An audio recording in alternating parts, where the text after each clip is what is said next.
చున్నుగడికి చెప్పాను కదా అన్ని నేర్చుకుని వీడియోస్ చేయమని. వాడు ఎలాంటి వీడియోస్ చేస్తున్నాడో ఒక్కసారి వాడి ఛానల్కి వెళ్ళి చూస్తాను. చున్నుగా వామ్మో వామ్మో ఏంద్రా వీడియోస్ రే చున్నుగా. రే ఏంద్రా ఛానల్ చూసి భయపడ్డావు కదా, కత్తిలాంటి వీడియోస్ రా నావి. రే ఏంద్రా ఇలాంటి వీడియోస్ పెడితే నీ ఛానల్కి కమ్యూనిటీ గైడ్లైన్ స్ట్రైక్ వచ్చేస్తుందిరా మామ. Community guideline స్ట్రైకా? ఇదేంద్రా రా, దానికోసమే నేను చెప్తా, మీరు కూడా చూడండి. హాయ్ ఫ్రెండ్స్, నేను మీ సురేష్ కుమార్. మీరు చూస్తున్నారు టెక్నిక్ సురేష్ ఛానల్. నేర్చుకో, సంపాదించుకో అండ్ ఈ ఛానల్ని సబ్స్క్రైబ్ చేసుకో. మన ఛానల్కి ఎటువంటి ప్రాబ్లం లేకుండా మంచిగా వర్క్ చేసుకుంటూ డబ్బులు సంపాదించాలంటే యూట్యూబ్కి ఉండే కమ్యూనిటీ గైడ్లైన్స్ని మనం ఫాలో అవ్వాలి. లేకుంటే యూట్యూబ్కి ఉండే కమ్యూనిటీ గైడ్లైన్స్ స్ట్రైక్ అనేది వస్తుంది, అలాగే ఛానల్ కూడా డిలీట్ అవుతుంది. ఇది యూట్యూబ్కి ఉండే సొంత రూల్స్ అండ్ రెగ్యులేషన్స్, దీన్ని పాటించాల్సిందే. ఎగ్జాంపుల్గా మీకు చెప్తా, మనం ఎంతో కష్టపడి చదివి జాబ్ని సంపాదిస్తాం. ఆ జాబ్కి ఉండే రూల్స్ అండ్ రెగ్యులేషన్స్ని మనం పట్టించుకోకుండా జాబ్ చేయగలమా? చేయలేం. ఆ రూల్స్ని మనం బ్రేక్ చేస్తే మీకు అర్థమైంది అనుకుంటా. అందుకే యూట్యూబ్లో పని చేయాలన్నా, ఇక్కడ డబ్బులు సంపాదించాలన్నా యూట్యూబ్కి ఉండే గైడ్లైన్స్ని మనం ఫాలో అవ్వాలి. లేకపోతే ఎంతో కష్టపడి తెచ్చుకున్న సబ్స్క్రైబర్స్ని, అలాగే ఎంతో టైం వేస్ట్, ఇవన్నీ వృధా. ఆఖరికి ఛానల్ కూడా డిలీట్ అవుతుంది. ఇది కాపీరైట్ స్ట్రైక్, కాపీరైట్ క్లెయిమ్ రకం కాదు. అంటే వేరే వాళ్ళ సొంత కంటెంట్ని, వీడియోస్ని, మ్యూజిక్ని మన ఛానల్లో వాడితే వాటికి సంబంధించిన ఓనర్ మన ఛానల్పై క్లెయిమ్ కానీ స్ట్రైక్ కానీ వేస్తారు కదా, వాళ్ళు ఈ స్ట్రైక్ అనేది వెయ్యరు. దాని గురించి తెలుసుకోవాలంటే ఆల్రెడీ మన ప్రీవియస్ వీడియోలో దీని గురించి మనం మాట్లాడడం. ఒకసారి ఆ వీడియోని మీరు చూడండి అండ్ అర్థం చేసుకోండి. మనం ఏదైనా సరే తప్పుడు వీడియోస్ పెడితే యూట్యూబ్ దాన్ని రివ్యూ చేసి మనకి ఈ కమ్యూనిటీ గైడ్లైన్స్ స్ట్రైక్ అనేది వేస్తుంది. అసలు ఏంటి ఈ కమ్యూనిటీ గైడ్లైన్స్? ఇవి 6 రకాలుగా ఉంటాయి.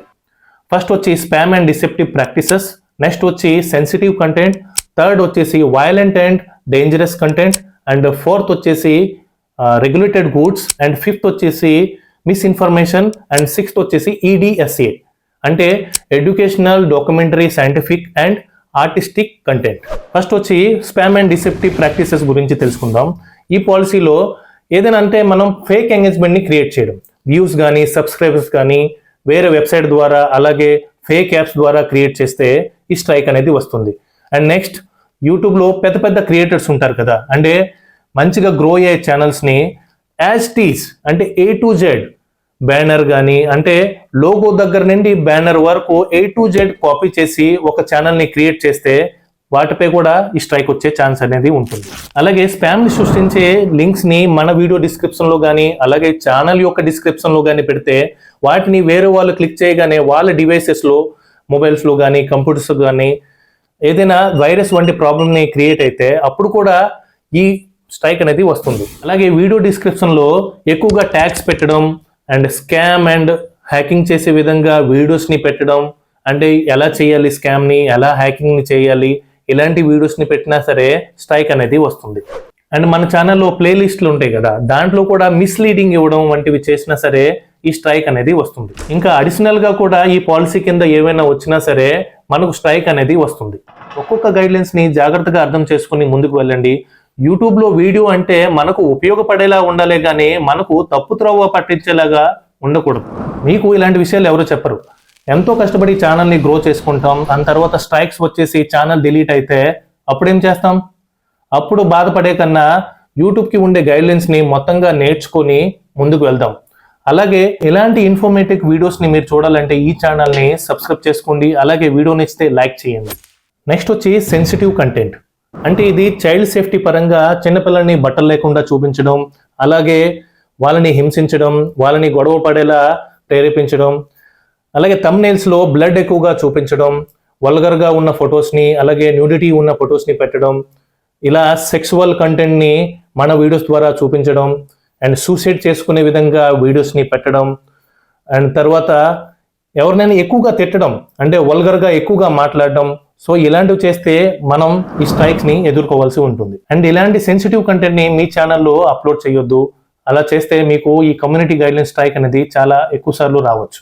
థర్డ్ వచ్చి వైలెంట్ అండ్ డేంజరస్ కంటెంట్, అంటే ఎవరినైనా కించపరిచేలా మాట్లాడడం, గొడవలు సృష్టించడం, వైలెన్స్ ని సృష్టించే విధంగా వీడియోస్ ని పెట్టడం, అలాగే జాతి భేదం గురించి, క్యాస్ట్ గురించి ఎక్కువగా మాట్లాడడం, ఇతరులు ఆ మనోభావాలు దెబ్బతినేలా మాట్లాడటం, అండ్ రక్తపాతం, యాక్సిడెంట్ ని ఎక్కువగా చూపించడం, అలాగే ఉగ్రవాదం, క్రైమ్ ని ప్రేరేపించేలా వీడియోస్ ని పెట్టడం. సో ఇలాంటి వీడియోస్ పెడితే మీకు ఈ పాలసీ కింద స్ట్రైక్ అనేది వస్తుంది. ఫోర్త్ వచ్చేసి రెగ్యులేటెడ్ గూడ్స్, అంటే ఫైర్ ఆర్మ్స్ అంటే అగ్ని సృష్టించే వస్తువుల గురించి చెప్పడం, అండ్ ఇల్లీగల్ థింగ్స్ పై వీడియోస్ చేయడం, గన్స్ అండ్ బాంబ్స్ గురించి చెప్పడం, వాటిని ఎలా కొనాలో ఆ లింక్స్ ని మన వీడియో కింద ఇవ్వడం, మన వీడియో ద్వారా వాటిని అమ్మడం. సో ఇలాంటివన్నీ చేస్తే వెంటనే ఛానల్ని లేపేస్తారు. సో ఇవన్నీ చూసుకొని వీడియోస్ చేయండి. ఫిఫ్త్ వచ్చి మిస్ఇన్ఫర్మేషన్, అంటే మన వీడియోస్ ద్వారా ఫేక్ న్యూస్ని చెప్పడం, అలాగే ఎలక్షన్ జరిగినప్పుడు తప్పుడు సమాచారాన్ని స్ప్రెడ్ చేయడం.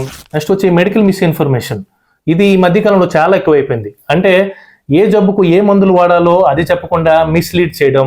సో టోటల్గా ఫేక్ న్యూస్ని క్రియేట్ చేసి మన వీడియోస్ ద్వారా చెప్తే దాని ద్వారాగా కమ్యూనిటీ గైడ్లైన్ స్ట్రైక్స్ని ఎదుర్కోవాల్సి ఉంటుంది. అండ్ లాస్ట్ వచ్చి sixth point, EDSA, educational, documentary, scientific and artistic content. దీంట్లో మనం కొంత పర్సెంటేజ్ వరకు సేఫ్ అయ్యే ఛాన్స్ అయితే ఉంటుంది. అది కూడా మన వీడియోస్లో ఎంతవరకు గ్రాఫికల్గా చూపిస్తాం అన్నది దానిపై ఆధారపడి ఉంటుంది. అండ్ మీరు కూడా ఒక్కొక్క కమ్యూనిటీ గైడ్లైన్స్ని చదివి జాగ్రత్తగా ఫాలో అవ్వండి. దాని ద్వారాగా ఈ కమ్యూనిటీ గైడ్లైన్స్ని మనం ఎదుర్కోవాల్సి ఉండదు. మొదట ఎన్ని విధాలుగా ఈ స్ట్రైక్ రావచ్చో మనం తెలుసుకుందాం. ఫస్ట్ మనకు వార్నింగ్ స్ట్రైక్ అనేది వస్తుంది. ఈ స్ట్రైక్ 90 days వరకు ఉంటుంది. కానీ దానికోసం మనం పాలసీ ట్రైనింగ్ని పూర్తి చేయాల్సి ఉంటుంది. అప్పుడే 90 daysలోగా ఈ స్ట్రైక్ అనేది తొలగిపోతుంది. అదే 90 daysలో ఏ పాలసీ కింద అయితే మీకు వార్నింగ్ స్ట్రైక్ వచ్చిందో ఆ పాలసీ కింద మళ్ళీ మీరు వైలెంట్ కంటెంట్ని పెడితే అండ్ మీకు వార్నింగ్ స్ట్రైక్ తొలగిపోవడమే కాకుండా మీకు first strike, second strike and third strike వచ్చి మీ ఛానల్ డిలీట్ అవుతుంది. సో ఇది నోట్ చేసుకుని పెట్టుకోండి మీరు. అండ్ దీన్ని ఎలా సాల్వ్ చేసుకోవాలి? మీకు స్ట్రైక్ వచ్చిన తర్వాత 7 days అనేది దొరుకుతుంది. ఈ 7 daysలో మీ వీడియో పబ్లిక్ చూపించదు, మీకు మాత్రం చూపిస్తుంది. ఆ 7 daysలో మీరు ఏదైనా తప్పు చేయకపోతే దాన్ని అపీల్ చేసుకునే ఛాన్స్ అయితే ఉంటుంది. అపీల్ చేయగానే వెంటనే యూట్యూబ్ రివ్యూ చేసి ఆ స్ట్రైక్ అనేది తొలగిస్తుంది. అందుకే జాగ్రత్తగా వీడియోస్ చేయండి. యూట్యూబ్ యొక్క కమ్యూనిటీ గైడ్లైన్స్ని ఫాలో అవ్వండి. ఈ వీడియో మీకు నచ్చితే లైక్ అండ్ కామెంట్ చేయండి.